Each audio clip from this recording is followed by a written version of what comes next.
Hello friends, स्वागत है हमारे यूट्यूब चैनल पर। आज हम इस वीडियो में रिसर्च एप्टीट्यूड से प्रीवियस ईयर में जितने भी क्वेश्चन आए हैं उसका अध्ययन करेंगे। ये हमारा 8वां वीडियो है। इससे पहले वीडियो में हमने बहुत सारे प्रीवियस ईयर में आए हुए क्वेश्चन किए हैं। तो चलो वीडियो स्टार्ट करते हैं।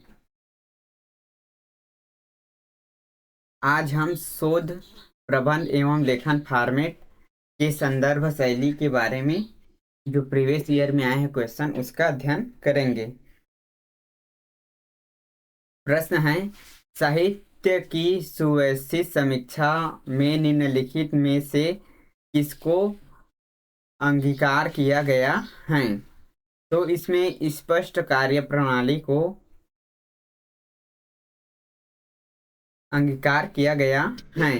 साहित्य सुव्यवस्थित समीक्षा सभी अनुभवजन्य साक्ष्यों की पहचान, मूल्यांकन और उसे संभावित करने की प्रयास करती हैं। यह समीक्षा में स्पष्ट कार्य प्रणाली को अंगीकार करता है। इस आधार पर हमारा यह आंसर है वह सही हो जाएगा। यह प्रश्न 2022 में शिफ्ट 2 में पूछा गया। फिर अगला प्रश्न है, साहित्य समीक्षा को निम्नलिखित प्रश्न के उत्तर देने चाहिए। ए है, किस क्षेत्र में अन्वेषण किया जाना चाहिए? यह नहीं है, यह गलत है। बी है, किसी विशेष क्षेत्र में किसी प्रकार का शोध किया गया है? सही। सी है, किसी शोध प्रविधियों का उपयोग किया गया है? यह भी सही है। डी है, ई किसी क्षेत्र का अन्वेषण नहीं किया गया है? यह भी सही है। ई है, आरंभिक अध्ययन में किसी किन तथ्यों का उपयोग नहीं किया जाना चाहिए था? तो यह गलत है। इस आधार पर हमारा बी, सी और डी ही हो जाएगा। फिर अगला प्रश्न है, शोध आलेख में निम्नलिखित में से कौन कौन सी समष्टि होते हैं? भूमिका, डाटा, डाटा विश्लेषण और परिणाम, प्रथाकथन और अनुशासन पत्र। तो इसमें इसका सही क्रम है वह ए हो जाएगा। एक शोध आलेख प्रमुख पाठ्यक्रम के 8 भाग में वितरित होता है। जैसे सबसे पहले शीर्षक, उसके बाद परिचय, भूमिका, साहित्य की समीक्षा, अनुसंधान क्रियाविधि, डेटा विश्लेषण, परिणाम, निष्कर्ष, संदर्भ की पुष्टि आदि विकल्प हैं। अगला है, निम्नलिखित में से कौन से शोध लेखों की गुणवत्ता संबंधित हैं? शोध आलेख की संख्या, यह नहीं है। प्रभाव कारक, यह सही है। सी है, उद्धरण सूचकांक, यह भी सही है। डी है, इसके प्रकाशन की बारंबारता, यह गलत है। ई है, एक सूचकांक, यह भी सही है। इस आधार पर हमारा सी आंसर है सही हो जाएगा। जो प्रभाव कारक हैं, प्रभाव कारक आमतौर पर अपने क्षेत्र के भीतर एक पत्रिका के सापेक्ष महत्व मूल्यांकन करने की और आवृत्ति मापने की उपयोग किया जाता है। उद्धरण सूचकांक है। उद्धरण सूचकांक एक प्रकार के ग्रंथ सूची सूचकांक है। यह प्रकाशनों के बीच उद्धरण का एक सूचकांक उपयोगकर्ता को आसानी से यह स्थापित करने की अनुमति देता है कि कौन से वाद के दरवाजे पहले के दस्तावेजों का हवाला देते। तीसरा है एच डिस्टेंस। एच डिस्टेंस एक लेखन विद्वानपूर्ण आउटपुट और प्रदर्शन संचित प्रभाव मूल्यांकन करने का एक मैट्रिक है। संदर्भ शैली रेफरेंस के रूप में एमएलए का पूरा नाम है। तो एमएलए का पूरा नाम हो जाएगा मॉडर्न लैंग्वेज एसोसिएशन। एमएलए का पूरा नाम modern language association of America, जिसे अक्सर मॉडर्न लैंग्वेज एसोसिएशन एमएलए के रूप में जाना जाता है। एपीएस शैली का अथर, सबसे पहले अथर नेम, उसके बाद सरनेम आ जाएगा जैसे कि शर्मा। उसके बाद एमएलए शैली, एमएलए शैली में अथर नेम, इन इंडेक्स, आउटलाउड, फुटनोट, शर्मा, जैसे कि शर्मा डेवलप दिस आर्गुमेंट, उसके बाद पृष्ठ संख्या आएगा। फिर है शिकागो शैली। शिकागो में अथर, अथर नेम, फिर डेट, जैसे कि शर्मा, कैलाश, फोटोग्राफी के इनस्केड, और उसके बाद सन आएगा। ये IEE शैली, इसमें नंबर का square bracket, this of theory और फर्स्ट फूड वर्ड इन 2006-10, यह इस प्रकार की शैली में आता है। फिर अगला है निम्नलिखित में से कौन सी संदर्भ शैली रिफ्रेंसिंग व्यवसाय, इतिहास और कला क्षेत्र में शोध के लिए प्रयुक्त होती हैं। तो यह MLA शैली है, वह शोध के लिए प्रयुक्त होती हैं। सहमति पत्र के निर्माण के समय अध्ययन के उद्देश्य का एक स्पष्टीकरण, किस कारण प्रतिभागियों का चयन किया गया है, सुव्यवस्थित होना चाहिए। कथन दूसरा है, परंतु सहभागियों को किसी संभावित जोखिम का वर्णन की आवश्यकता नहीं है। यहाँ कथन ए है वह सत्य है, पर कथन बी है वह असत्य है। लेखन करते समय निम्नलिखित में से किसका सावधानीपूर्वक परीक्षण और गुणवत्ता अनुसरण किया जाता है। तो इसका सही आंसर होगा CDE। सी प्रासंगिक विषय वस्तु, डी है सही वाक्य विन्यास, और ई है शब्द चयन की डिस्टेंस। अगला है धार्मिक कारणों को समझना चाहते हैं जिससे शोधकर्ता एक परियोजना के संचालन के लिए प्रेरित हुए, तो इसके लिए आपको उसके शोध आलेख के किस भाग को पढ़ना होगा। तो शोध आलेख का आपको प्रस्तावना को पढ़ना होगा। औद्योगिक सैद्धांतिक कारणों को समझने हेतु जिसे शोधकर्ता एक परियोजना के संचालित के लिए प्रेरित हुए, इसके लिए हमें उनके शोध आलेख के प्रस्तावना भाग को पढ़ना होगा। प्रस्तावना में शोध की समस्या को स्पष्ट रूप से परिभाषित दी जाती हैं। शोध का मुख्य उद्देश्य प्रस्तुत किया जाता है, इसके महत्व का संक्षिप्त आलेख किया जाता है। शोध प्रपत्र के प्रारूप में 3 प्रमुख बिंदुओं को सम्मिलित किया जाता है। सबसे पहले प्रस्तावना, उसके बाद विषय वस्तु, मुख्य अंक तथा शोध के। अगला है कभी कभी शोधकर्ता अपनी रिपोर्ट में सामान्य परीक्षकों का प्रयोग करते हैं। सापेक्षकर CF का अर्थ है, इसका अर्थ है तुलना करना। अगला है APA शैली में लिखे गए किसी शोध पत्र के निम्नलिखित संगठनों को सही क्रम में व्यवस्थित करें। सबसे पहले आ जाएगा भूमिका, उसके बाद प्रतिविधियां, फिर परिणाम, उसके बाद आएगा सारणियन, उस फिर लास्ट में चित्र, फिगर। अगला है संदर्भ ग्रंथ सूची पाद टिप्पणी में शोधकर्ता प्रायः सापेक्षकार IBID का प्रयोग, IBDI का प्रयोग उसी स्थान में ही करते हैं। संदर्भ ग्रंथ में पाद टिप्पणी में शोधकर्ता प्रायः सापेक्षकार IBID का प्रयोग करते हैं। IBID लैटिन शब्द के एविडेंस का संक्षिप्त रूप है, जिसका अर्थ है उसी स्थान में वही होता है। इसका प्रयोग उद्धरणों में उस क्षेत्र की तुरंत उद्धरण करने के लिए किया जाता है जिसे पहले फुट नोट या इंड नोट में पूर्ण रूप से उद्धृत कर दिया गया है। यह पाठक के पिछले उद्धरण का निर्देश करता है। अगला है शोधकर्ताओं के द्वारा रिपोर्ट प्रतिवेदन लेखन में सामान्य प्रयुक्त किए जाने वाले साक्षीकारों में से IBID का आशय है। यह से संदर्भित हैं।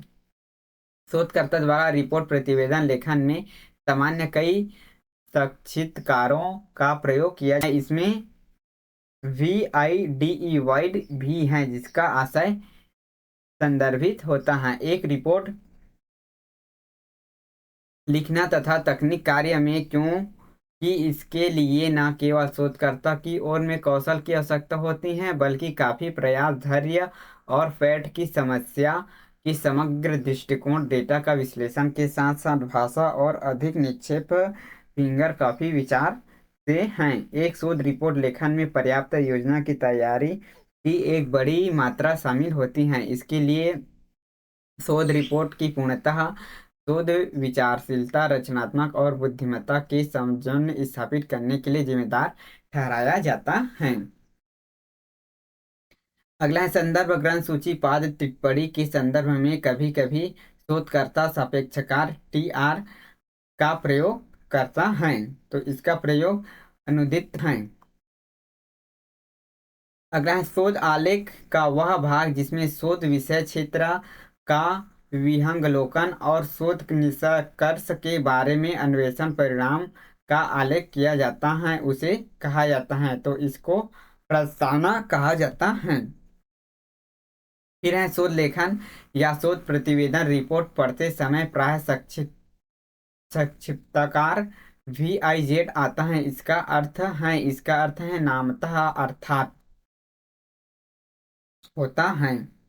किसी शोध पत्र का अर्थ खंड APA शैली में लिखा गया है। संदर्भ संबंधी सूचना का सही अनुक्रम को व्यवस्थित कीजिए।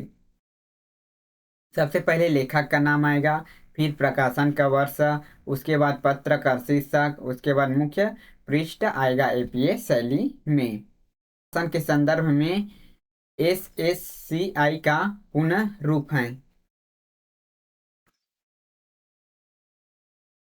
SSCI का पूर्ण रूप है social science citation index. Social science citation index SSC का फुल फॉर्म है। फिर अगला है किसी शोध निबंध पाठ में यदि लेखक के नाम के बाद इट आल लिखकर किसी संदर्भ में उद्धृत किया जाता है तो निम्नलिखित में से कौन सा अध्ययन शामिल लेखक को संख्या प्रतिनिधित्व करते हैं, तो यह C और D यह इसका सही आंसर हो जाएगा। किसी शोध पाठ में यदि लेखक के नाम के बाद इट एल लिखकर संदर्भ में उद्घटित किया जाता है तो निम्नलिखित में से CD 3-4 अद्भुत अध्ययन में शामिल होगा। अगला है जब कोई शोधकर्ता प्रतिवेदन पांडुलिपि लिखते समय संक्षेपकार FN का प्रयोग करता है तो इसका अभिप्राय है, तो इसका अभिप्राय पाद टिप्पणी है। फुट नोट छोटे क्रमांकित नोट होते हैं जिसके सामग्री का हलवा देना, किसी स्रोत के विषय पर नोट्स प्रदान करना या कॉपीराइट स्थिति को स्वीकार करना शामिल है। शोधकर्ता पांडुलिपि हस्तलिपि लिखते समय प्रायः साक्षात्कार इट एल का प्रयोग करता है, जिसका अर्थ है इसका अर्थ और अगला है कथन। पहला है UGC CSIR सूची के सभी स्कोपस वेब ऑफ साइंस और MLA सूचीबद्ध जर्नल शामिल होते हैं। मुक्त अभिगम जर्नल लुटेरे जर्नल होते हैं। यहाँ कथन A है वह सत्य है पर कथन B है वह असत्य होगा। शोध प्रतिवेदन में अनेक सामान्य संक्षेपाक्षरों में एक संक्षेपाक्षर ND का प्रयोग किया जाता है, तो ND का प्रयोग वह तिथि रहित के लिए किया जाता है। तो अगला है शोध पत्र प्रस्तावना भाग में निम्नलिखित प्रश्नों में कौन कौन प्रश्नों को उत्तर पाए जा सकते हैं, तो इसमें शोध विषय पर पूर्ण शोधों की जय होता है। फिर आप तो अपने शोध लेखन में क्या प्रदर्शित करने का प्रयास कर रहे हैं। अनुसंधान शोध प्रबंध के बाह्य रूप एवं शैली का संदर्भ है। औपचारिक आवश्यकता है कारण है औपचारिक आवश्यकताओं और अनुपालन में मानवीकरण और वस्तुनिष्ठता के संदर्भ में सहायता मिलती है। यहाँ कथन A और B दोनों कथन है वह सही हो जाएगा।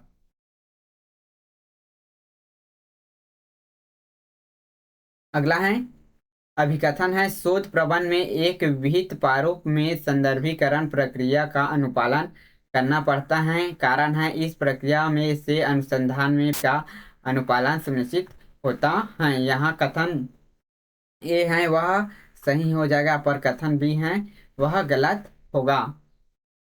अभिकथन है शोध प्रबंध संदर्भ के प्रारूप और शैली का प्रयोग औपचारिक प्रोटोकॉल का अनुपालन सुनिश्चित करने का प्रयोग किया जाता है। कारण है औपचारिक प्रोटोकॉल प्रतिवेदन शोध के मापदंड की प्रक्रिया में विलंबता को रोकता व सुनिश्चित करता है। यहाँ कथन ए और कथन दोनों सही हो जाएगा। फिर है कथन एक शोध प्रबंध और शोध पत्र लेखन संदर्भ स्वरूप और शैली के बीच कोई अंतर नहीं होता। कथन दूसरा है शोध संबंधी नैतिकता में इसका अनुपालन शोध के लिए अनिवार्य है। यहाँ कथन एक है वह असत्य है, पर कथन बी है वह सत्य होगा। अगला है क्रेडिटी जर्नल वह है जिसका प्रकाशन अपमायक या अथवा बिना पीयर रिव्यू के शुल्क के लिए प्रकाशन किया जाता है। अगला है निम्नलिखित में से किस प्रकार के शोध में प्रतिवेदन लेखन आत्मनिष्ठ शैली का प्रयोग किया जाता है। ए है आधारित सिद्धांत मूलक शोध, सही। बी है परीक्षणामूलक शोध, गलत। सी है सहभागी प्रेक्षण आधारित शोध, सही। फिर है ऐतिहासिक शोध, यह गलत है। व्यक्ति अध्ययन शोध, इस आधार पर हमारा डी आंसर है वह सही हो जाएगा। अगला है एक शोधकर्ता शोध परिणामों को शोध प्रबंध के रूप में अंतिम रूप प्रतिवेदन करते समय अमुख में से अपने पर्यवेक्षक की सहायता को स्वीकारता है, इसे क्या कहा जाता है? तो इसे नैतिकता का भाग कहा जाता है।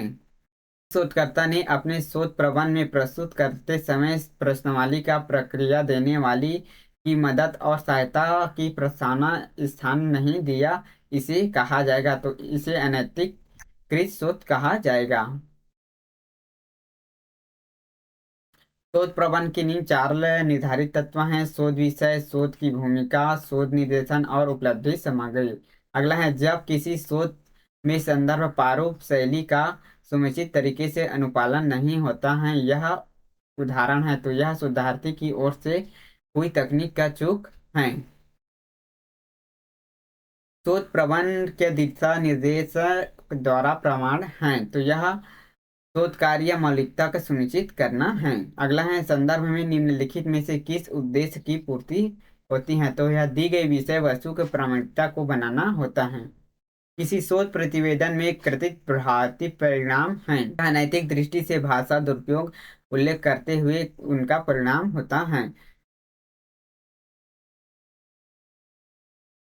अगला है शोध की किस अवस्था में पत्र सूचनाओं श्रेणियों विनिर्दिष्टीकरण तथा संगठन के आधार पर एक प्रत्यात्मक शोध प्रबंध की रचना होती है? तो यह साहित्य की समीक्षा में होता है।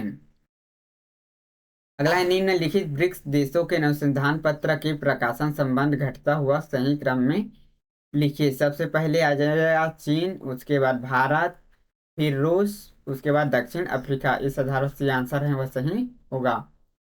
एक महाविद्यालय शिक्षक द्वारा सेमिनार में एक शोध पत्र प्रस्तुत किया जाता है। शोध पत्र उल्लेखित संदर्भ काफी पुराने इस स्थिति में किस प्रकार के मामले के रूप में वर्णित किया जाएगा? तो इसको शोध स्रोत अध्ययन करने की अक्षमता के रूप में वर्णित किया जाएगा।